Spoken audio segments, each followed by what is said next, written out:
भक्तों, शिव पुराण कथा में प्रदीप जी मिश्रा जी ने कहा है कि हरतालिका तीज का व्रत, उसकी पूजा विधि, उसका सही समय और उद्यापन कैसे करना चाहिए।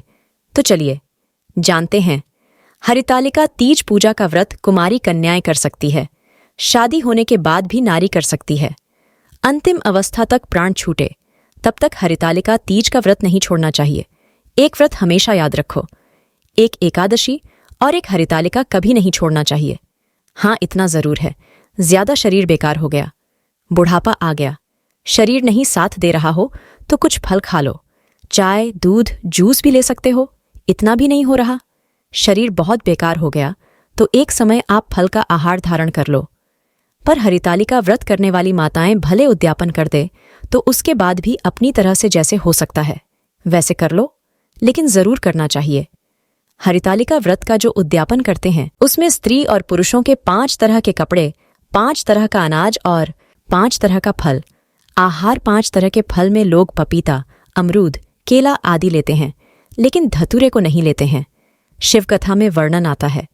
हरतालिका तीज के लिए लिखा है, सबसे पहले अगर फल लेना है तो धतूरे को पहले लो, क्योंकि शंकर भगवान को यह फल बहुत प्रिय होता है। धतूरा भगवान को क्यों चढ़ाया जाता है?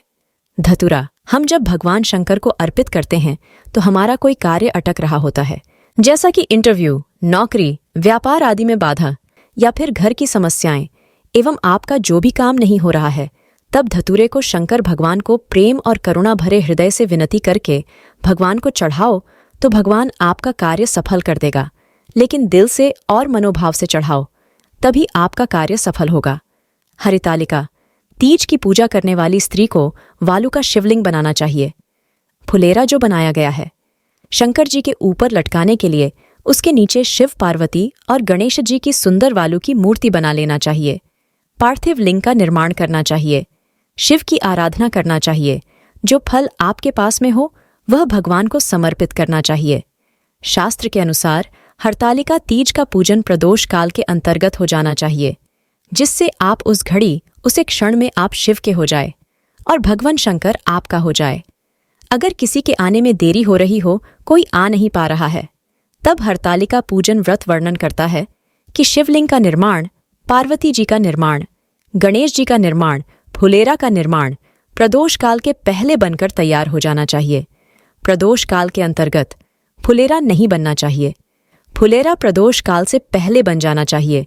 और बहुत विशेष ध्यान रखें, हरतालिका तीज को शंकर जी का जो स्वरूप आपने बनाया है, चौकी चौराहा पर जो भी स्वरूप बनाया है, वह पहले नहीं रखना है। पहले फुलेरा बांध लीजिए, उसी के बाद वह स्वरूप उसके नीचे रखना है। ये तो हरतालिका तीज कर रहे हैं, उनके लिए हो गया। जो कन्या स्त्री हरतालिका व्रत नहीं करती, पूजन नहीं करती, साधना नहीं करती, उसके लिए भी कहा गया है कि अगर यह व्रत नहीं करते हो तो एक कार्य जरूर करना। कहीं पर हरतालिका की पूजा चल रही हो तो 5-10 मिनट निकालकर आसपास के पेड़ों से 5 पत्तियां, 5 पुष्प निकालकर भगवान शंकर को समर्पित करें। अगर हो सकता है तो 5 फल भी समर्पित करें। फल फूल क्यों चढ़ाना चाहिए? क्योंकि जो कन्या स्त्री हरतालिका व्रत नहीं करती, पूजा नहीं करती, आराधना नहीं करती, ओ कन्या, ओ स्त्री या उनका पति कार्य तो बहुत करेंगे, काम तो बहुत करेंगे, व्यापार भी बढ़ेगा, पर संपदा को जोड़ नहीं पाएंगे। जैसा कि 1 रुपये कमाएंगे और 1.25 रुपये खर्च करेंगे। हस्त नक्षत्र में जो तृतीय पड़ती है, उसमें जो महत्व कहा गया है वह संपदा को बढ़ती है, मनोकामना को पूर्ण करती है। इसलिए शिव की आराधना के लिए प्रथम मान्यता है। दान हस्त नक्षत्र के अंतर्गत किया गया पुण्य श्रृंगारा भगवान को प्रसन्न करता है। इस व्रत में 5 तरह के स्त्री और पुरुषों के वस्त्र, 5 तरह का फल, अनाज ब्राह्मण को बुलाकर ब्राह्मणी के साथ या तो ब्राह्मण से अध्ययन करवाए स्वयं करते हैं तो स्वयं करके शिव को समर्पित करके ब्राह्मण को, ब्राह्मणी को भोजन करके उपहार प्रदान करें। यही हरतालिका तीज का वर्णन आता है। सुंदर भाव से हरतालिका माता आप सभी की मनोकामना पूरी करेगी।